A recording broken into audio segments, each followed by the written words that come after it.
अब अपन पढ़ेंगे पद्य शिक्षण की विधियाँ। पद्य शिक्षण की कौन कौन सी विधियाँ उसके बारे में पढ़ेंगे। विचारों का रागात्मक अभिव्यक्ति रूप ही पद्य काव्य कविता कहलाता है।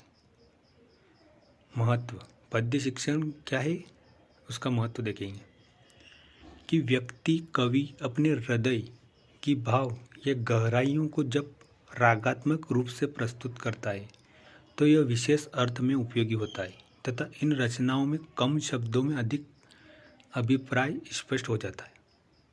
यानी कि अपने अंदर के भावों के माध्यम से उस पद्य शिक्षण करवाता है, उस कविता के भावों को समझाता है। कम बातों लिखी हुई कम पंक्तियों को अधिक भावों के माध्यम से समझाना यानी पद्य शिक्षण कहलाता है। उद्देश्य क्या है पद्य शिक्षण के?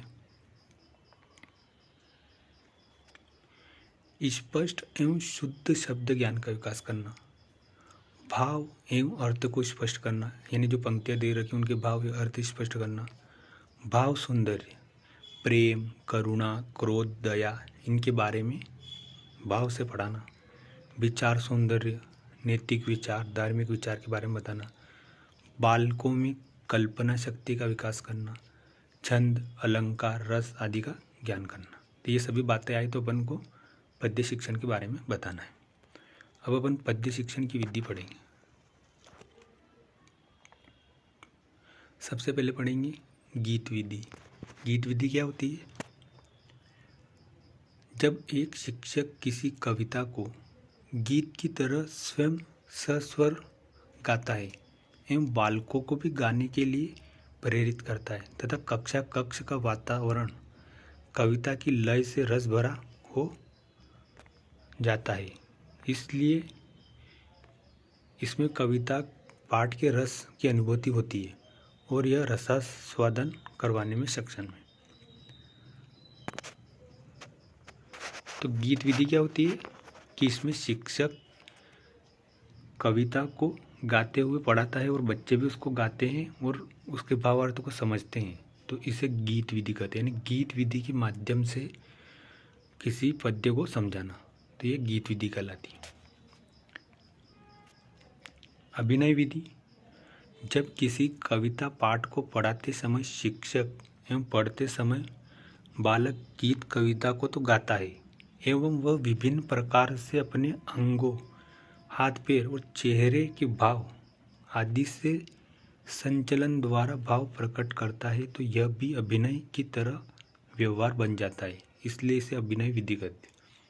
गीत विधि में तो शिक्षक और छात्र साथ साथ में गाते हैं और गीत के माध्यम से गाते हैं, लेकिन अभिनय विधि में गीत के साथ साथ शिक्षक हाव भाव, अपने चेहरे के एक्सप्रेशन और हाथों के हिलाते डुलाते हुए शरीर के माध्यम से क्रिया करते हुए, अभिनय करते हुए समझाता है, इसलिए इसे अभिनय विधि कहते हैं।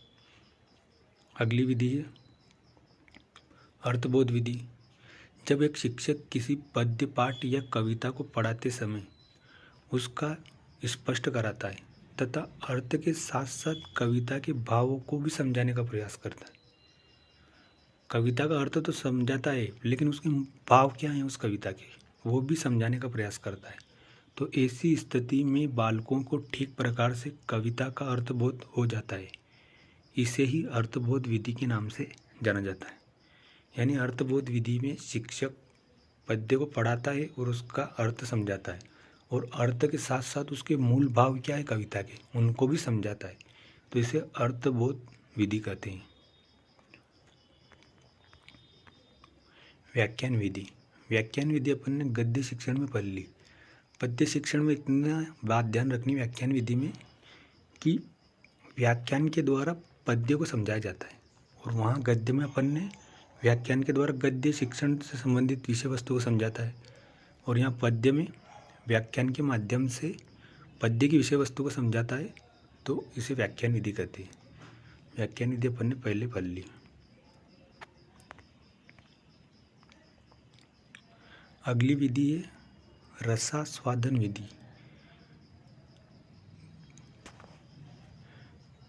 कविता का पाठ पढ़ाते समय रसास्वादन विधि का उपयोग किया जाता है। जिसमें एक शिक्षक सबसे पहले पाठ का अर्थ और उसके भावों को स्पष्ट करता है तथा अंत में कविता को राग से गाने लगता है। तब सभी बालक भी अनुकरण करने का कारण कक्षा का वातावरण कवितामय हो जाता है तथा कविता के वास्तविक रस की अनुभूति होती है। इसलिए इसे रसास्वादन विधि कहते हैं। इस विधि का उपयोग सबके बाद में पाठ पढ़ाते समय होने के कारण इसे उपसंहार विधि भी कहते हैं। तो रसास्वादन विधि क्या होती है कि पहले शिक्षक कविता को पाठ पढ़ाता है, फिर उसके अर्थ समझा देता है और अर्थ समझाने के बाद अंत में उस विधि को लय ताल के साथ गाता है और बच्चे भी उसके साथ साथ गाते हैं।